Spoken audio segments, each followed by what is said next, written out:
We are back. It is Joe Hoft on the Joe Hoft Show, and it is Tuesday, April 15th. I had to think about that.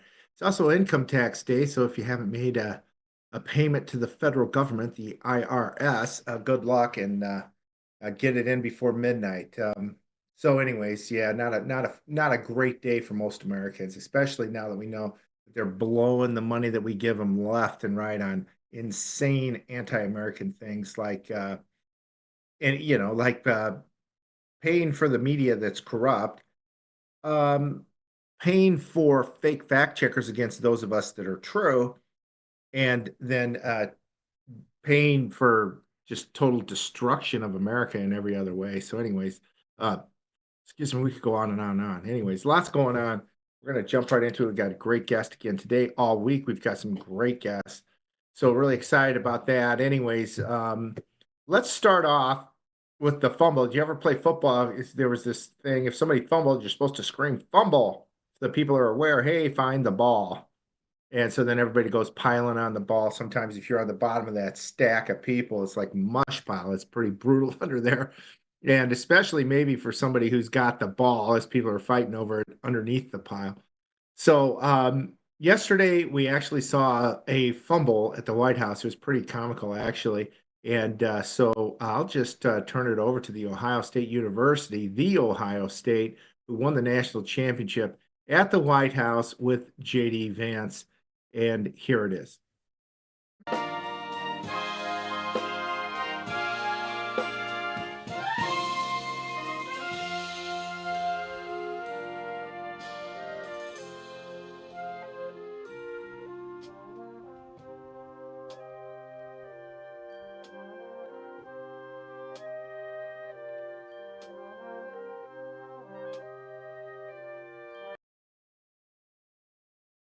So people were saying that JD Vance broke the trophy. It looks to me like the trophy is sits in that stand.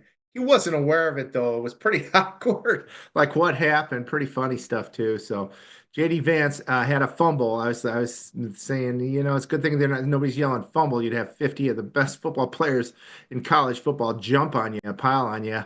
Would have been a terrible situation. By the way, JD Vance, as my understanding, was a graduate from the Ohio State University. As a matter of fact, I understand that he was in the debate team there, perhaps. So, anyways, congratulations to Ohio State University. I got a friend, got a big old, his name's Jeff. He's got a big old Brutus that he puts up in his front yard in the state of Missouri, of all places, on game day for Ohio State football. Goes to the games there as often as he can. Had a son or two graduate from there and just a great guy. Anyways, congratulations to Jeff and Ohio State University, JD Vance, and those who protected that trophy after JD almost fumbled it. So, anyways, big story there, kind of funny. A big story, though, that did come out overnight is a piece that I put up at joehoff.com. You can go there any day and see what's the latest. Ben somehow fell into this whole situation looking at Orange County elections after the 2024 election. And it started off on election day, a day or two after I heard, hey, they need help there. The Republicans need help. They're still counting.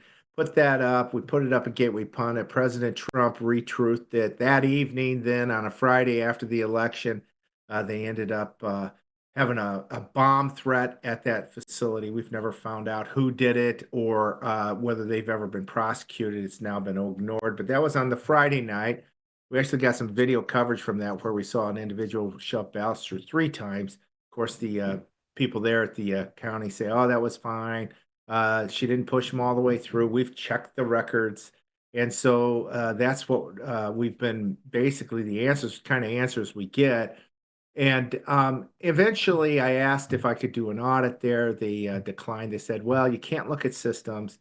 You can't look at the voter rolls, at least number of the fields in voter rolls. Can't look at chain of custody. So, if you want to come in, great, but there's really not anything you can look at," which was kind of crazy. So, anyways, we did some work on our own. We got access to the data. we started looking into it, and what we find is what we kind of suspected based on another study for California as a whole. About 1 in 5 or 20% of all voters aren't even legitimate voters. They're non-citizens, a bulk of them. And so we did our study. We ended up finding the same thing. 1 out of 5 individuals, a little more, like 21% of the voters, the people that voted in Orange County in the 2024 election, they're either non-citizens, invalid voters, or phantom voters. And we posted that about a week and a half ago. Since then, we've been going back and forth with the Orange County Registrar of Voters, who's always very pleasant in his replies. And this time he said, "Well, we'd like to look at your what the work you've done to validate it." And he wanted to bring in a couple individuals who are political. Uh, to me, on a couple of professors at a couple of universities in California. Their records weren't so great because the reports that we looked at just recently on election integrity are suggesting that through polling, they were able to determine the results from whatever they were looking at. One of the guys, his name is Grimmer, and he said a quarter of voters believe that the U.S. elections are inaccurate. These skeptics tend to be Republicans. Tend to be also older and white. They are similarly educated with higher than average income, but only a tiny fraction of doubters would go so far as to say that the elections are fake. So that is their testing. It appears to be some sort of survey, quite frankly. So that isn't investigating the data for sure. The other individual that they brought in was a guy by the name of Mike Alvarez at Caltech. This professor recently published an article, and we pointed this out too, where he says, "What are the opinions of American registered voters about election fraud and types of election fraud as we head into the final stages of the 22 presidential election?" As before the election, this was written, obviously.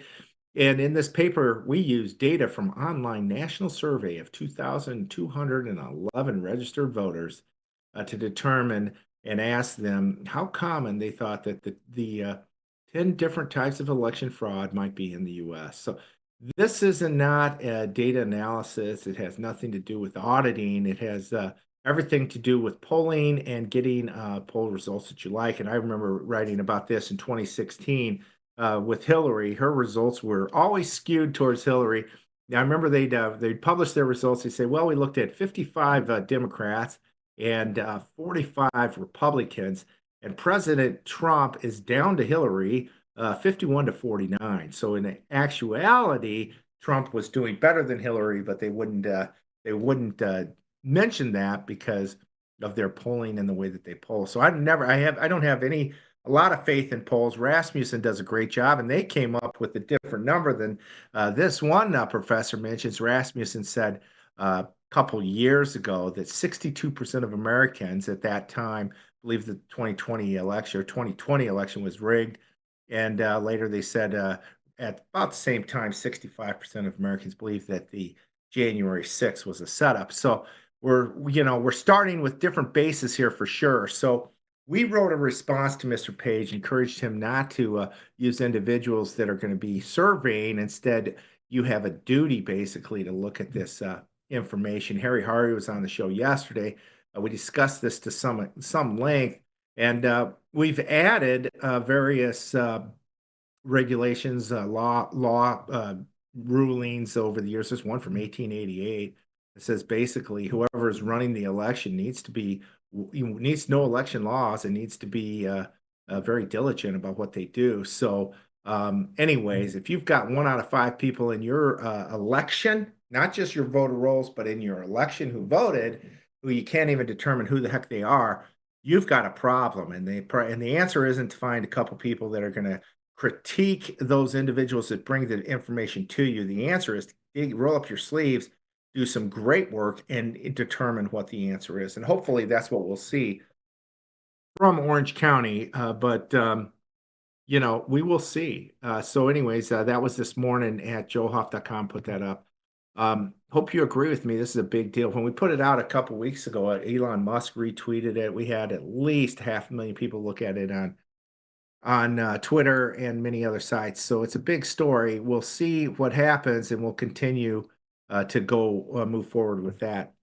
And so there's that. I tell you what, if you haven't seen this already, this is fantastic. This was yesterday in the White House, and Kristen Collins from, I think her name's Kristen Collins from CNN, asked Caitlin Collins. Sorry, I should think of Caitlin Clark. Caitlin Collins from CNN mentioned that and started asking questions about this one man that had been sent to El Salvador and why President Trump wasn't bringing him back to the country per a radical judge that says President Trump has to. It was she just got destroyed. President Trump has the law in his hands. Supreme Court ruling 9-0. But the people there in that Oval Office said it better than I ever could. So take a look at this. It's fantastic. Return the man who your administration says was mistakenly deported. The man who was mistakenly deported to El Salvador? Well, let me ask Pam, would you answer that question? Sure, President. First and foremost, he was illegally in our country. He had been illegally in our country. And in 2019, two courts, an immigration court and an appellate immigration court, ruled that he was a member of MS-13 and he was illegally in our country. Right now, it was additional paperwork had needed to be done. That's up to El Salvador if they want to return him. That's not up to us. The Supreme Court ruled, President, that if, as El Salvador wants to return him, this is international matters, foreign affairs, if they wanted to return him, we would facilitate it, meaning provide a plane. So will you return him? And you are doing a great job. Thank you. Wait a minute. Can you just also respond to that question? Because, you know, it's asked by CNN, and they always ask it with a slant because they're totally slanted because they don't know what's happening. That's why nobody's watching them. But would you answer that question also? Yes, gladly. So, as Pam mentioned, there's an illegal alien from El Salvador. So, with respect to you, he's a citizen of El Salvador. So, it's very arrogant even for American media to suggest that we would even tell El Salvador how to handle their own citizens as a starting point. As two immigration courts found that he was a member of MS-13. When President Trump declared MS-13 to be a foreign terrorist organization, that meant that he was no longer eligible under federal law, which I'm sure you know, you're very familiar with the INA, that he was no longer eligible for any form of immigration relief in the United States. So we had a deportation order that was valid, which meant that under our law, he's not even allowed to be present in the United States and had to be returned because of the foreign terrorist designation. This issue was then, by a district court judge, completely inverted, and a district court judge tried to tell the administration that they had to kidnap a citizen of El Salvador and fly him back here. That issue was raised to the Supreme Court, and the Supreme Court said the district court order was unlawful, and its main components were reversed 9-0 unanimously, stating clearly that neither Secretary of State nor the President could be compelled by anybody to forcibly retrieve a citizen of El Salvador from El Salvador, who again is a member of MS-13, which, as I'm sure you understand, rapes little girls, murders women, murders children, is engaged in the most barbaric activities in the world, and I can promise you, if he was your neighbor, you would move right away. So you don't plan But to the ask Supreme for Court's anyone to get him asking back? to. And that- what was the ruling in the Supreme Court, Steve? Was it 9-0? Yes, it was a 9-0 In our favor. in our favor against the district court ruling, saying that no district court has the power to compel the foreign policy function of the United States. As Pam said, the ruling solely stated that if this individual, at El Salvador's sole discretion, was sent back to our country, that we could deport him a second time. Well, No version of this legally ends up with him ever living here because he is a citizen of El Salvador. That is the president of El Salvador. Your questions about it, per the court, can only be directed to him. I asked ¿Usted lo President liberaría, Bukele, Presidente what is Bukele? can President Bukele weigh in on this? Do you plan to return him? Well, I guess, I mean, suppose you're going to suggest that I smuggle a terrorist into the United States, right? It's always How can I smuggle? How can I return him to the United States? Like, I smuggle him into the United States, or what do I do? Of course, I'm not going to do it. It's like, I mean, the question is preposterous. How can I smuggle a terrorist into the United States? I don't have the power to return him to the United States. But you can release him inside of Salvador. Yeah, but I'm not releasing. I mean, we're not very fond of releasing terrorists into our country. I mean, we just turned the murder capital of the world into the safest country of the Western Hemisphere, and you want us to go back into releasing criminals so they can go back to being the murder capital of the world. And that's not going to happen. Well, they'd love to have a criminal, released into. I mean, there's a fascination. They would love it. Yeah. They're sick. These are sick people. Marco, do you have something to say about Yeah, I mean, Stephen outlined it. I don't understand what the confusion is. This individual is a citizen of El Salvador. He was illegally in the United States and was returned to his country. That's where you deport people, back to their country of origin. Except for Venezuela, that wasn't refusing to take people back, or places like that. I can tell you this, Mr. President. No, the foreign policy of the United States is conducted by the President of the United States, not by a court. And no court in the United States has a right to conduct the foreign policy of the United States. It's that simple. End of story.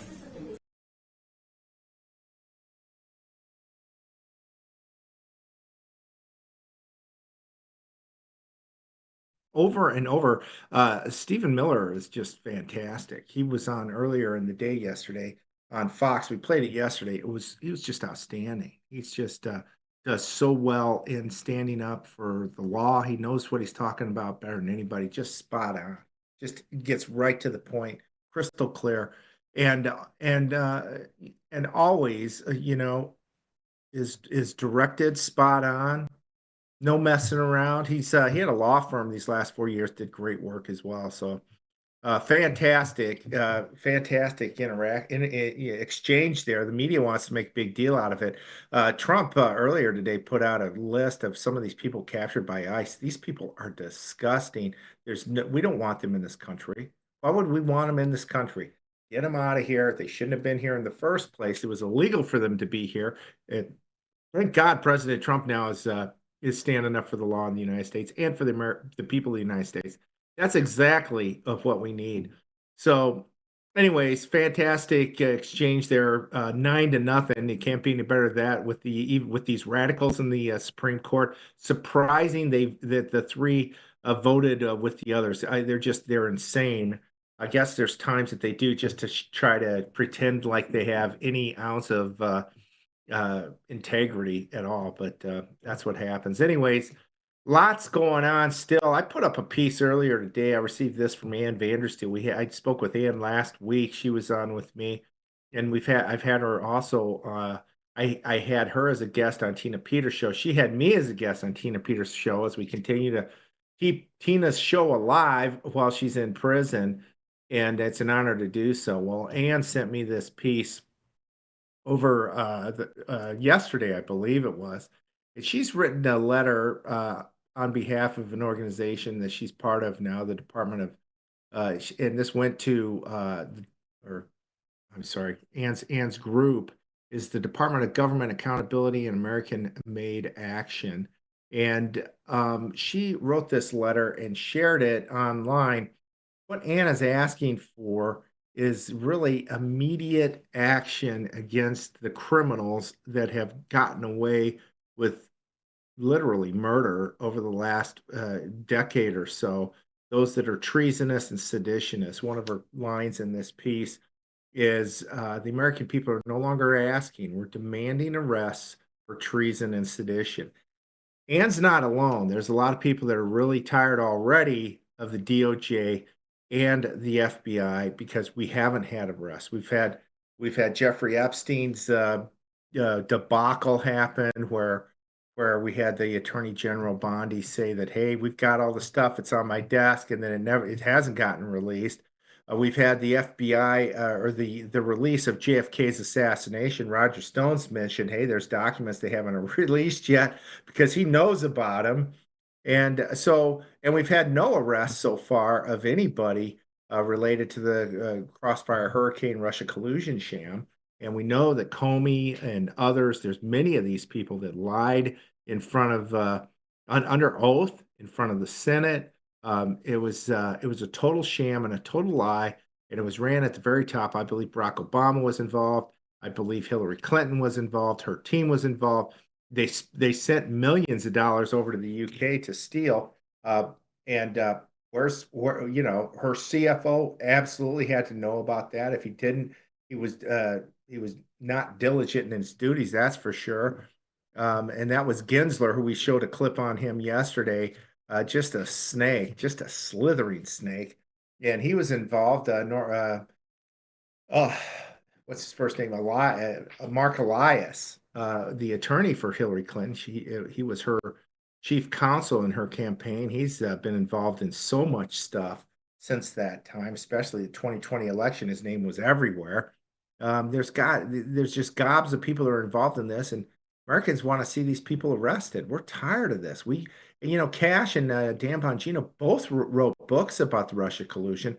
Let's get this right, and let's get these people behind bars now before they can cause any more damage. Anyways, that was the point from Ann's article that she shared with me yesterday. Hope to share more with her in the future regarding this kind of information and efforts to move forward to encourage our justice system to get on the ball, get on the bus, and so there's that. Another piece, though, I wanted to share, which is kind of counter to our demand, maybe not, but it's different than our demand to get to the bottom of some of this stuff, is this piece by Cindy Powell that she put up on Twitter late last week, talking about the week that we had in the U.S. last week. Here's some points that Cindy Powell, the great Cindy Powell, makes.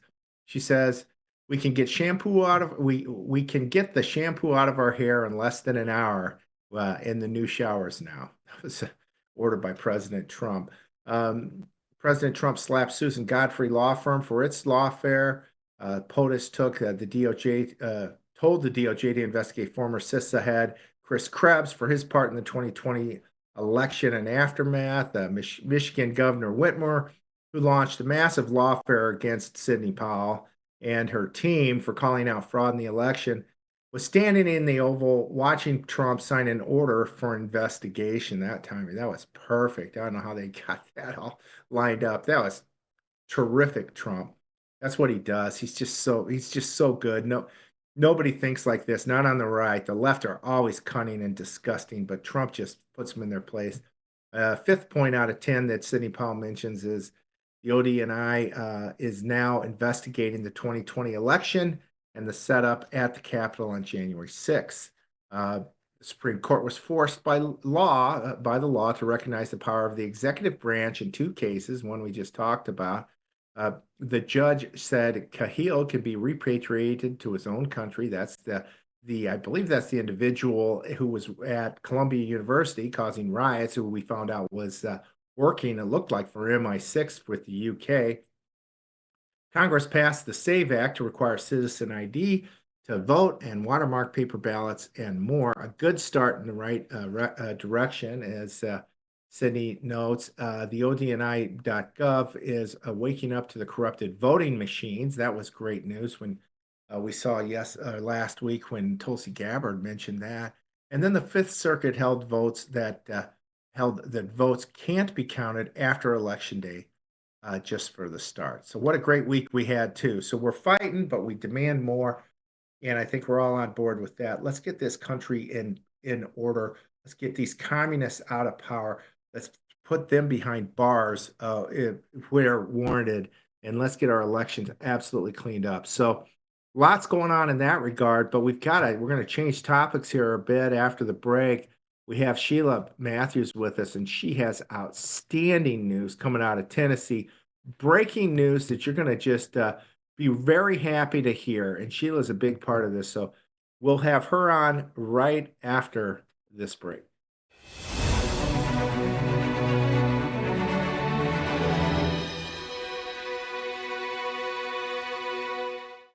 $10 billion are stolen every year from Americans by online scammers. Every day, millions of people fall victim to online threats.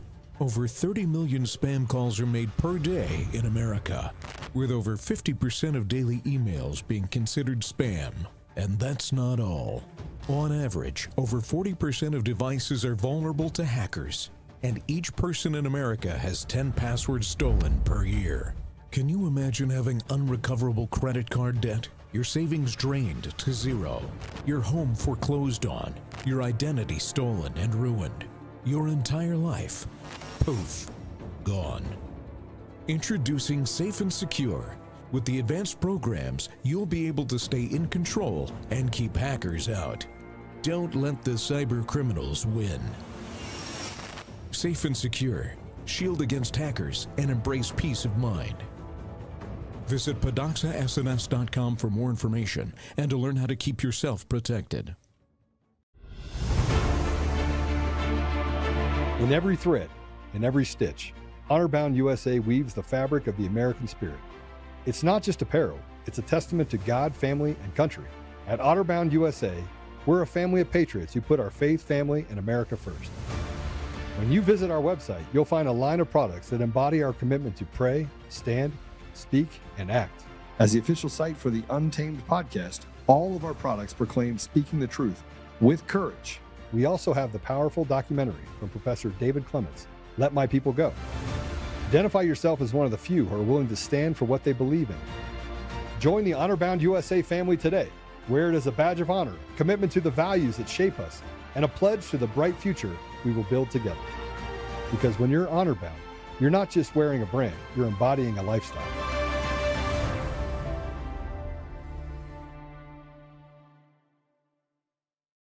Hi, I'm Joe, Supreme Leader of DCF. What is DCF, you ask? We're the best damn sandwich shop in the universe.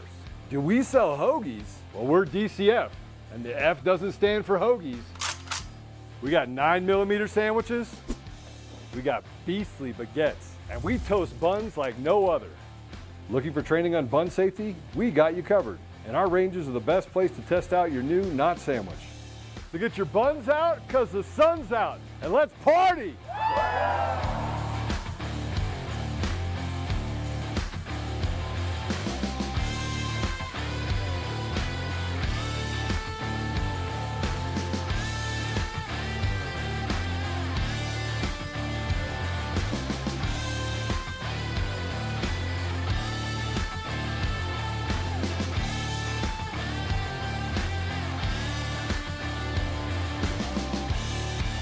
We're not actually a sandwich shop.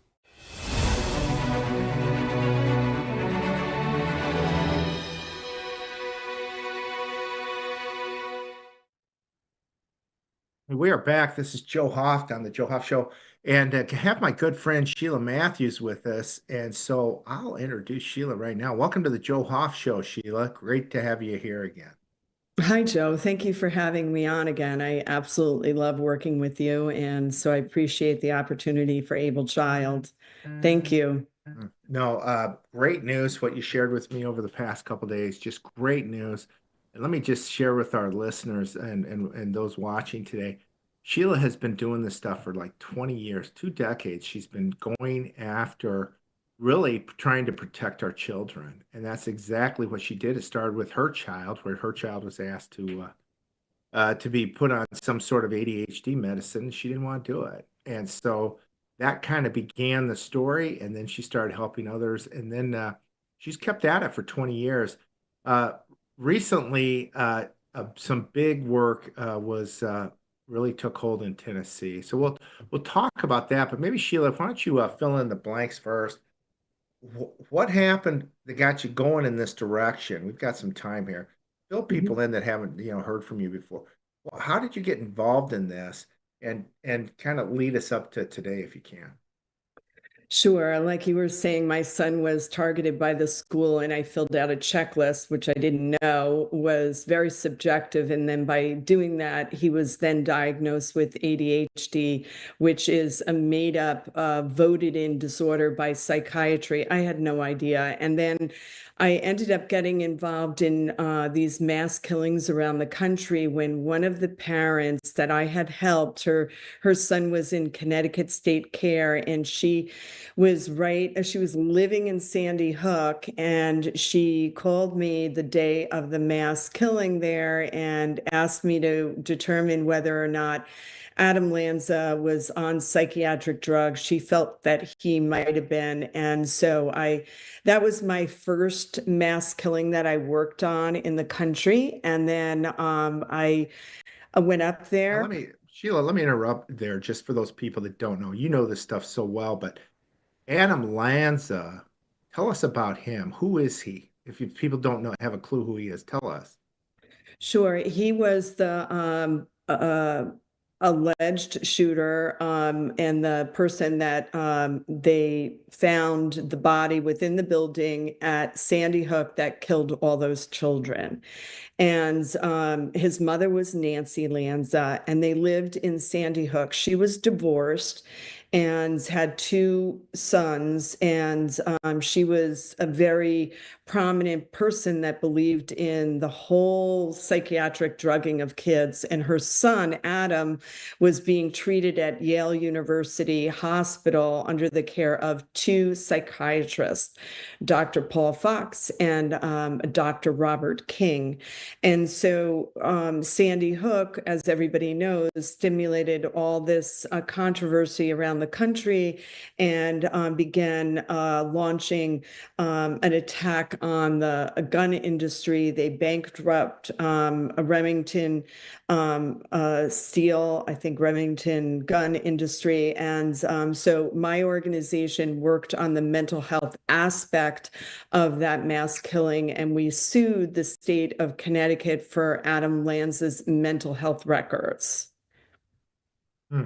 Yeah, and so this was just the first mass murder incident that you kind of looked into, or has there been more before that?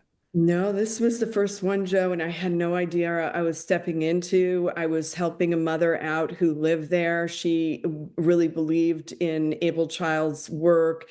We helped her with her son, and she invited me up.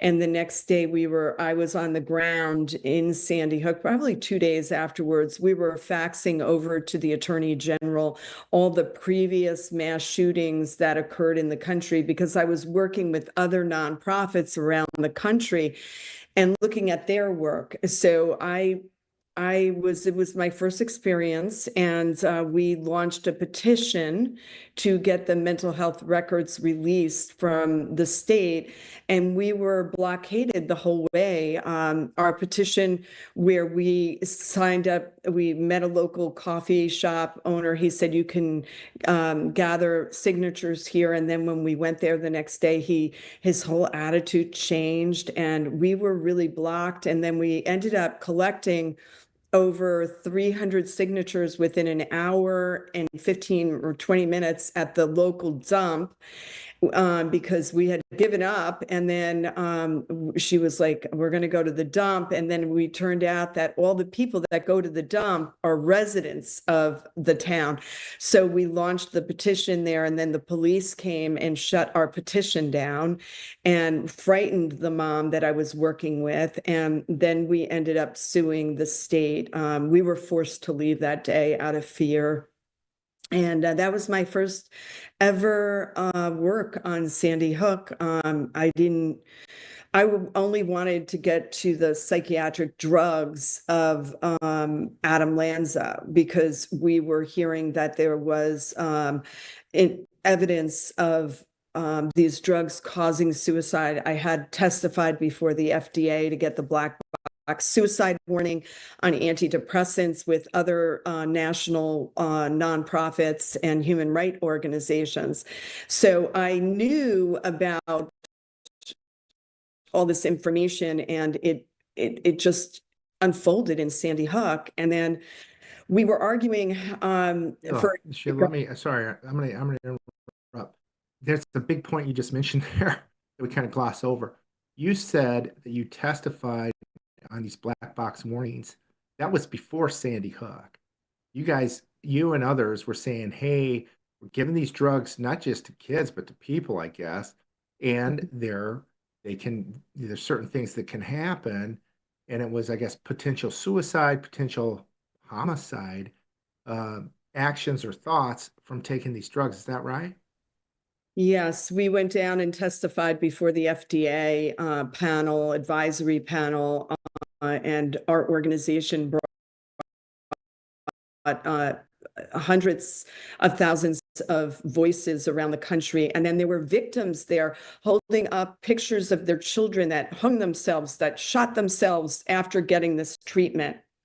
And then the FDA placed a black box suicide warning. It's the strongest warning before you pull a drug off the market. It's like the cancer warning on tobacco products. Hmm. So, Wow.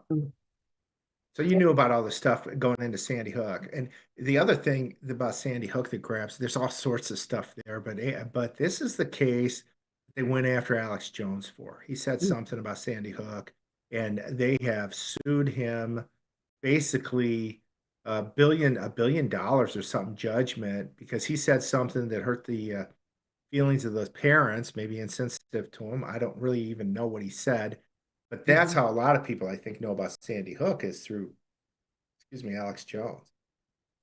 yes, Alex Jones was basically a diversion because he was reporting on aspects of the shooting before he got into the whole other person mentioning about the parents. Somebody brought that to his show, but he was looking at multiple shooters and the evidence at the crime scene. And it was fascinating because we believe that there were other people involved in the mental health care of Adam Lanza. And here is Alex Jones reporting on multiple shooters in the woods, and reports from CNN from a helicopter. I mean, it was just very intriguing for the nation. And then they basically shut him down, and made it about saying something about the parents, and that diverted the country for close to 10 years or more. I mean, Sandy Hook happened in 2012, and then the whole narrative of it's the guns. I went to all the legislative hearings. They bust people in before they were trying to find out who was paying for the busing, which I don't know who did in Connecticut, but hundreds of people were being bussed in from around the country into Connecticut to testify on these anti-gun bills. And me and the mom were in the back rooms testifying against the massive mental health invasive legislation they were trying to push at the same time. So we were questioning, well, what was he on in the back rooms? And that was never picked up by the media. Our issue was never brought up because they went after Alex Jones, and diverted it. Wow. Wow. And so that was kind of the beginning of you looking into these mass murders. We've talked about they're not mass shootings, they're mass murders because it's not the gun, it's the individual who's committed these terrible crimes. Um, so how many of these other incidents have you looked into? Countless, Joe. I mean, the Sandy Hook was the biggest one that I've ever worked on a daily basis, where I had an investigative reporter go through all the documents, which people don't understand what is in that investigation. That's definitely a time for another show because there's more than meets the eye there. But I worked on Parkland, and the investigative reporter that I work with, we dug through all the documentations through the sentencing hearing, through the psychiatrist after psychiatrist that drugged Nicholas Cruz throughout his childhood, starting at the age of 9, on a cocktail of psychiatric drugs that have never been tested in humans.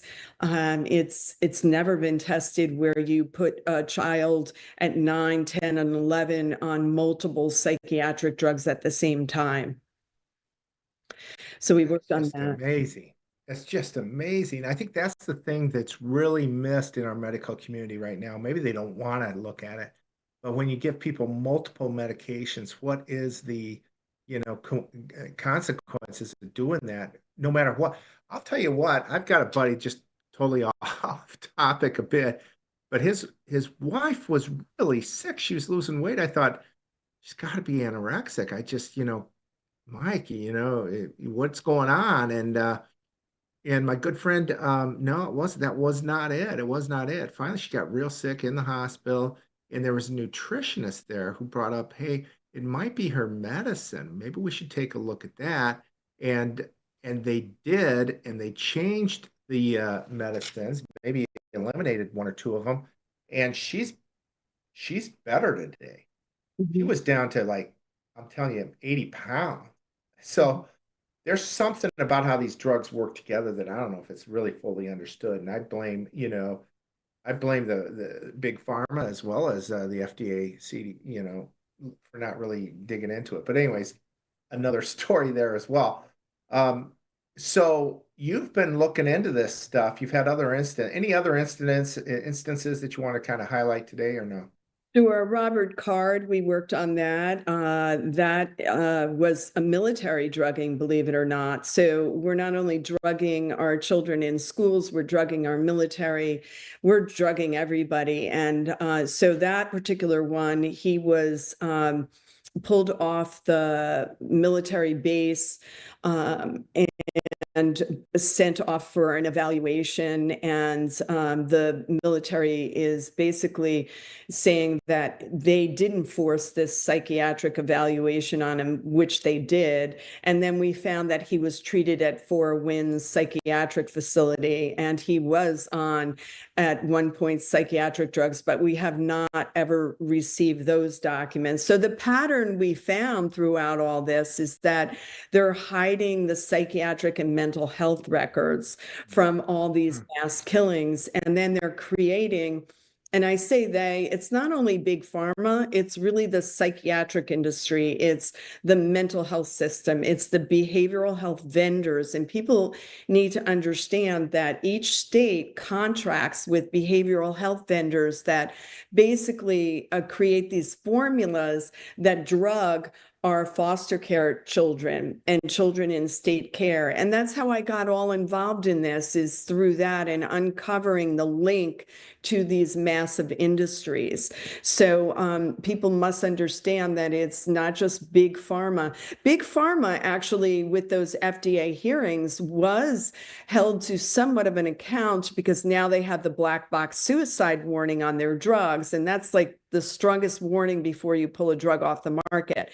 It's the diagnosing that we want to focus on because it's so subjective. There's no brain scans, there's no blood tests, there's nothing that they can say verifies that you have one of these billing mental health labels that they get financially rewarded with state contracts, So it's a twofold piece. It's the mental health, and then it's the drug companies. Yeah, interesting. By the way, that Card guy, he was a military man who just in Maine within a year or two ago, killed like 18 people, and it's just terrible, So this stuff is really something else. You've written us some other stories recently, some mothers that killed their children and then themselves, and just horrible stories. A couple women here recently in the news, different parts of the country. So, but it seems like the politicians, especially in these blue states, they want to focus on the gun. They say the problem's the gun, and not the person who's on these drugs. And then they even want to prevent people like you from even finding out what kind of drugs they're on. Well, remember in Sandy Hook, they flew the parents, they being President Obama, flew the parents in the presidential airplane to Washington to have legislation against the gun industry. And then also they created a roundtable in the executive branch on gun violence and trying to collect statistics all over the country about gun violence. But they do not want to do any of the statistical gathering of how many children are exactly on these psychotropic drug cocktails.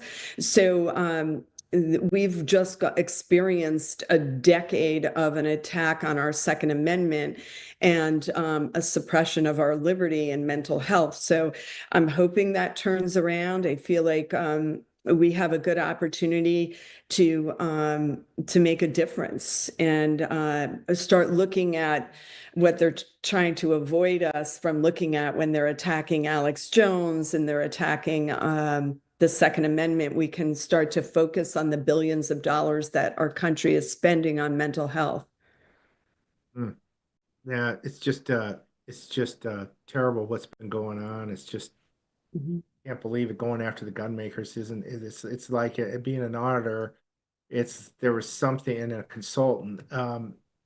You can come up with a solution, but you got to get to the root cause. You can't say somebody's a bad driver when they drove drunk and ran into a building or whatever.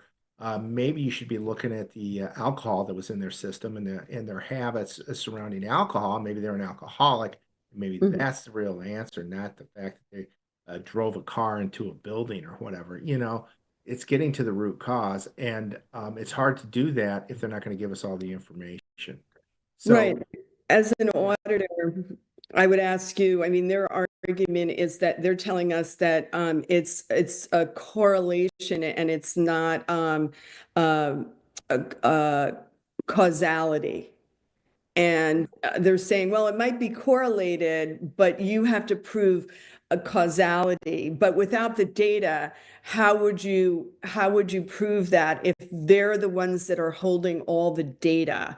So that's what our organization is trying to explain to the American people, is that you need to get to the data. And of course, you would know everything about that as an auditor.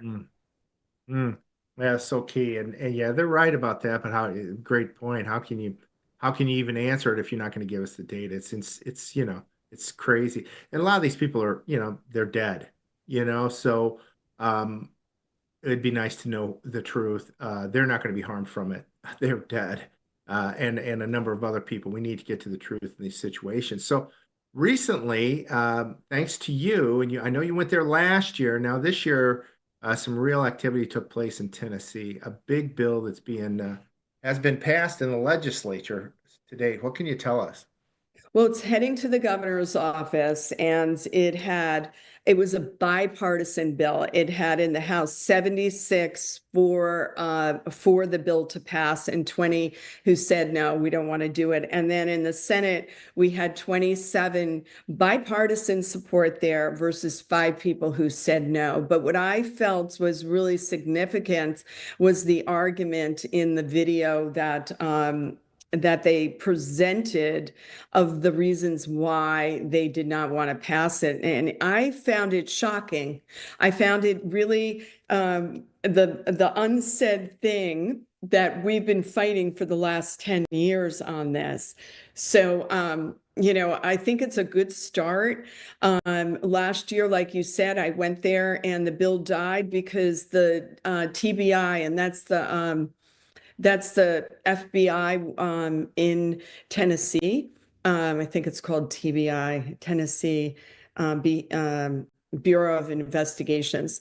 They did not want this bill passed because we felt that they were being trained by the psychiatric industry and the pharmaceutical companies through NAMI.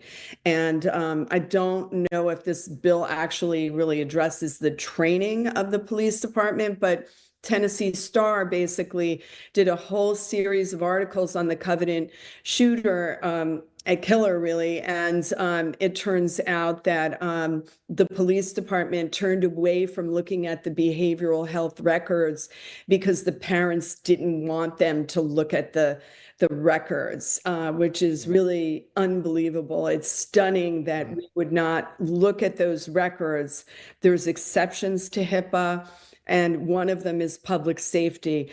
And so for the FBI or the local police department to listen to the parents and say, we don't want you to release these, because it would violate, my dead child's privacy, when public health is at risk and public safety and all these innocent children that have gone to school are dead, that the police would say, you know what, you're right. We're not going to look at them.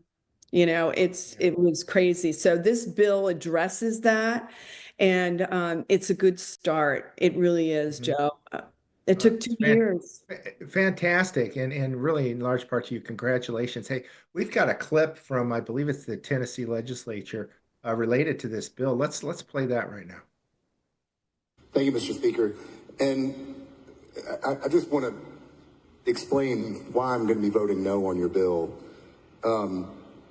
Members, we have a gun issue. That's the problem. It's not a psychotropic drug issue. It's not, it's guns. And that's the problem. And so trying to divert our attention away from it is taking our eye off the prize. And we need to concentrate on what the real problem is. We also have an issue of causational versus correlational. And if you have people that are committing acts of mass murder, they obviously have some mental issues, and they're very likely going to be taking some drugs to treat that mental issue. That doesn't mean that's the cause. It's correlational. And it's a pretty big difference. And to try and look at one and attribute it to the other, again, takes our eye off the prize. But anyway, thank you. Thank you, Charlie Littleton. And I respect what you said. Thank you, Mr. Speaker. What you said that, there are people that take cars and trucks into crowds as well, to do some mass murder. But I think to study what is in the brain and in the body, the drugs, will give us a good start of what's going on.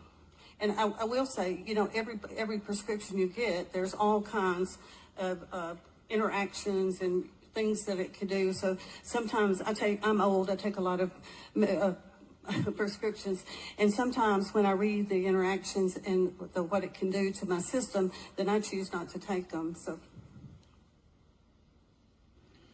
Leader Camper. Thank you, Mr. Speaker. Sponsor, to what degree will the family have, in giving permission for this to take place in these autopsies? Thank you. You're talking about the actual shooter, correct? Charlie Littleton. Murder, yes. Leader. What do you think, Sheila? Oh my God, I'm stunned that he would refer to going after the guns as a prize. We're talking about mass murder of children, not only in Tennessee, but around the country. And then when he talks about the difference between correlation and causality, we couldn't agree more. That's why, if you look up what causality is, it's statistical methods. So we need the statistics. Longitude studies, we need the studies, and tracking variables. We need the blood work from these dead murderers. And then the other lawmaker to say that, they need some sort of privacy is outrageous. HIPAA has exceptions, and one of them is public safety. The law and the science is behind us. The one thing that they use in diagnosing all these children is exactly what he says, is a correlation. It's not based in science. Correlation is observation through passive data. We're done with that. We need to go to the other type, which is real science. And that's why this bill is landmark. And the terminology that they're using, you just have to Google the definitions, go to multiple sources. The science is on our side, and they've been withholding this data, Joe. And so what does the bill do then? What does it provide for? So basically, the bill takes the blood from the killer, and it goes off to a university where they study the interactions between what was in that person's system.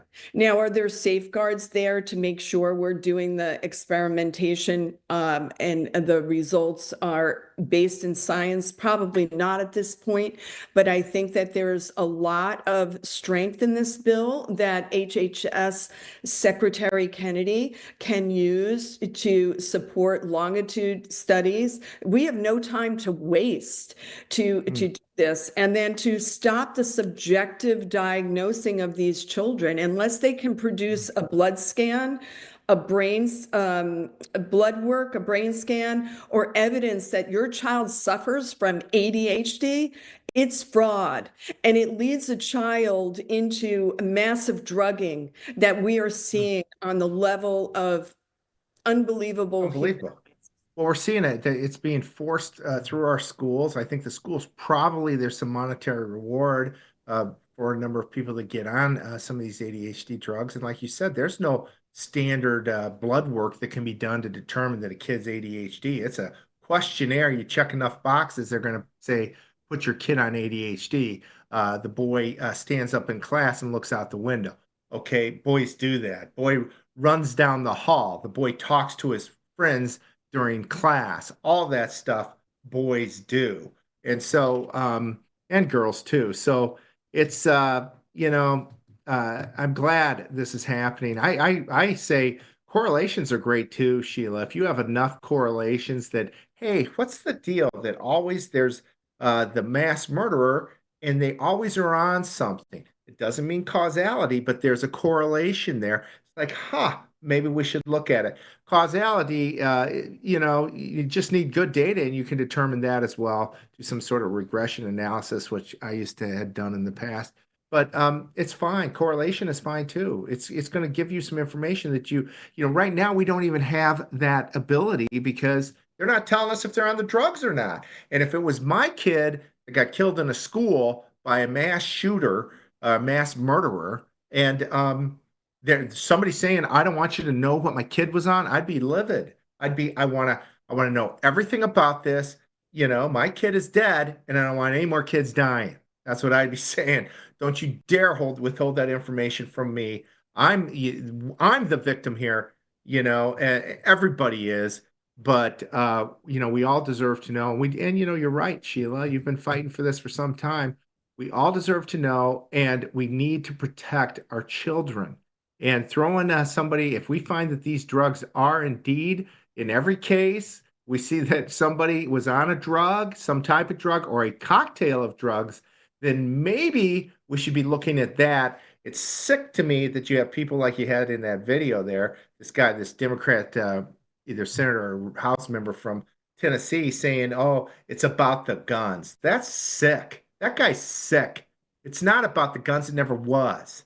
So great work. I'm surprised these Second Amendment guys aren't all over, you congratulating you for this great work because this is where the focus needs to be, not on the guns, not on Remington, not shutting down a gun maker, but actually going after the real cause. So you've done great work here, Sheila. It's amazing. It's taken some time, but now you've been taking on Big Pharma for a long time. No, we didn't even know what Big Pharma was 20 years ago. After COVID, we all do now.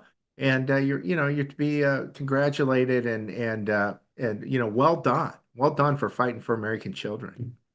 Well, there's truth in advertising, and we often see shows on TV where they're saying that person's off their meds and like everyday shows. And it's like, really, we need to start holding accountable on how they're marketing these drugs to us. And we need the research. And I'm just, it's taken some time and it's been frustrating along the way, but it's meeting these wonderful people, and the stories that are flooding into Able Child right now are amazing.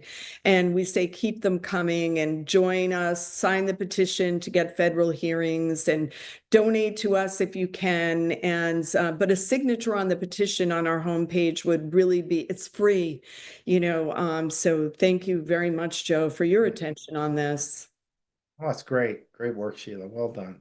Well done. You're doing something that, nobody else is doing. You've been doing it for quite some time, and it's great to see that you're getting some great results. So well done. Way to go. And can't wait to have you back to hear more. Hopefully we'll hear soon that this governor signs this bill. So anyways, thank you so much for joining us today, Sheila. All right. Thank you, Joe. And by the way, people can go to ablechild.com. No, org. We're a nonprofit, so it's ablechild.org. Okay. Fantastic. Thanks for all you do. Thanks for coming on. We'll keep in touch and appreciate all you do. Thanks again. Thanks, Joe. Okay. And thanks everybody for listening in today. Another great show. Great news. Great things are happening. It's going to be up to you. Let's save this country for our children, for everybody. Thanks for being here. We'll be back tomorrow with another great show. We'll see you then.